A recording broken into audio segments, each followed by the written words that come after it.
Assalomu alaykum. Xullas, internetga ko'zim tushib qolgandi.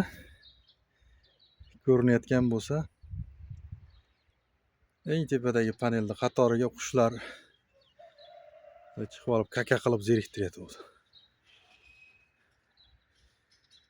6-7 santimetr tepasidan shu panelni mana ingichka simdan tortib qo'ygandim, qutuldim shundan. 3-4 kun bo'ldi, bironta qush qo'ngan shundan beri. Временный paka qilib ko'rdim-da, o'zimchamda temir qo'yib turib nima qanaqa bo'larkin deb. Bunday ish berar ekan. Oddiy sim. 5, 6, 7 santimetr ham deylik, ish tepasidan. Shunday sim tortib, uni qush qo'naman desa sim xalaqit berar ekanda, qo'nmas ekan keyin. Ma'lumot. Shuni shu internetda ko'rib qoldim. Bo'larmikin deb nima qilsam. Oson ekan yo'li. Life hack. Bilganlarga eslatma, bilmaganlar uchun ma'lumot.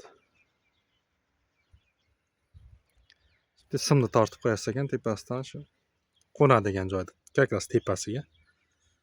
Masalasi yechilar ekan.